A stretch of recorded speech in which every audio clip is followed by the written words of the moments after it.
Bro, that's what it's all about, bro. We hunt like wild dogs. Let's get it. Gang on me, gang on 3. 1, 2, 3. Yeah!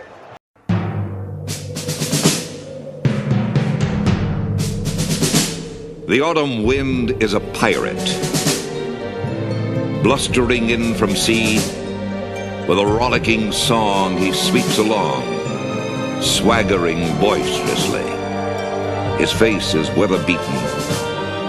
He wears a hooded sash, with a silver hat about his head, and a bristling black mustache. He growls as he storms the country, a villain big and bold. And the trees all shake and quiver and quake as he robs them of their gold. The autumn wind is a raider, pillaging just for fun. He'll knock you round and upside down and laugh when he's conquered and won. This coming Sunday, the 2-11 Las Vegas Raiders will take on the 10-2 Denver Broncos for the second and final time this season. This time it'll be at Allegiant Stadium, the home of the Raiders. From the way things have been lately, the Broncos might end up having the home crowd advantage. The only advantage the Raiders may have is the fact that they'll be the ones sleeping in their own beds. That hasn't meant much though, as the Raiders have only won 1 of their 6 home games so far this year. The better team is the better team, and the only time the Raiders have had the better team this year is when they beat the Tennessee Titans. You know what though, this just might be the Raiders' best chance to win the game for the rest of the season. I'm not saying the Raiders have a good chance, but it could be a better chance than they have with the other teams. Yeah, even including the New York Giants. Styles makes fights, and they also make football games. Remember, the Broncos only won 10-7 last time, and it was only a month ago. I mean, if you really look at it, they were an offensive pass interference penalty away from winning that game. There are a few things in this matchup the Raiders might be able to take advantage of. The Raiders showed more hope running the ball on the Broncos than they have on any other team during the last 6 games they've played, all losses. Running back Ashton Jeanty had 60 yards on 19 carries in the game. That was his best statistical game since he rushed for 75 yards on 23 carries in a win over the Titans. His 3.2 yards per carry in the game weren't a great box score to look at, but he ran the ball pretty well. He forced 5 missed tackles, and there were a couple of runs where he was inches away from breaking one. It kind of made me believe that he eventually would break one if the Raiders just stayed with the running game, but they didn't. Maybe this time with Kelly gone they will. Running the ball isn't just about 6 yards per carry from the beginning of the game.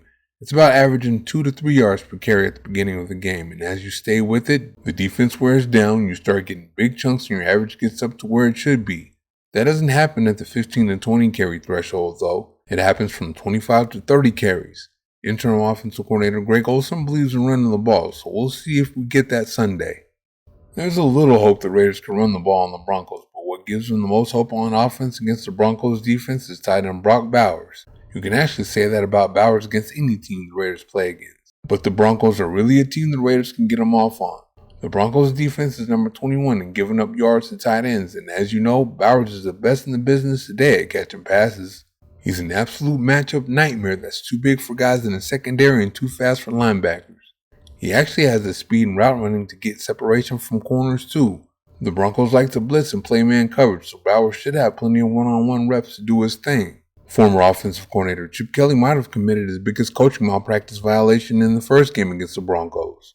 Bowers only had 3 targets in the game, caught one of them for 31 yards. The Broncos aren't actually known for shutting tight ends down either.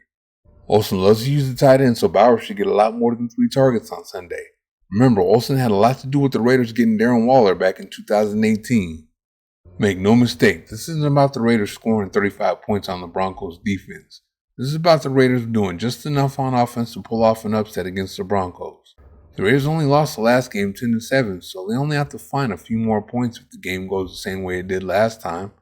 If the Raiders can get one big play out of speedy receiver Trey Tucker, it can make all the difference in the world.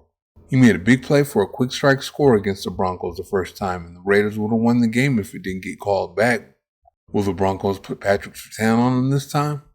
Tucker's a good route runner with a great release, and he runs a 4.29 40, so he can beat you up the field or across it with that speed. He can give any corner, including Surtain, trouble. He's number 3 in the NFL in separation according to player profile. Tucker may not have Surtain on him much though. The Broncos could put him on Bowers as they have at times before, and that puts Riley Moss in man coverage on Tucker. Of course, the Raider pass blocking would have to hold up. Not every play, just a play or two. On defense for the Raiders, they haven't had much more than edge rusher Max Crosby rushing the passer. Fellow edge rusher Malcolm Kuntz is starting to show signs of life coming back from a torn ACL last year, though. He's had a sack in each of his last 2 games. The Raiders need to put some heat on Broncos quarterback Bo Nix to beat the Broncos, but they're also probably going to have to do something I've been complaining about. They have to continue to be zone heavy. This is the one game I won't complain about running too much zone. Nix struggles against zone for some reason. He does better against the blitz and man coverage than he does against zone. The book on him is that he hesitates and holds on to the ball too long, which allows the rush to get to him and guys to break on the ball. Also, the perception around the league is he hesitates because he processes information slowly against zone. Rookie quarterback Cam Ward is the only other quarterback laying back in zone has worked against this year. And the Broncos and Titans are the only 2 teams the Raider defense has held to only 10 points this year. Broncos head coach Sean Payton could coach Nix up to play better against zone though. Let me say this again. I don't think the Raiders are likely to pull off the upset against the Broncos. The Raiders have lost 6 in a row and the Broncos have won 9 in a row for a reason. The Broncos are good and hot, the Raiders are not. But from the styles make fights in football games perspective, the Broncos might be the Raiders' best chance at a win the rest of the year. They might have been onto something with those power gap scheme runs on them the first time before abandoning it. The Broncos don't do too well against good tight ends either, and Bowers is the best. If quarterback Geno Smith gets time for a play or 2, he can find Tucker deep. Then there's that zone Nick struggles against. There's always a chance.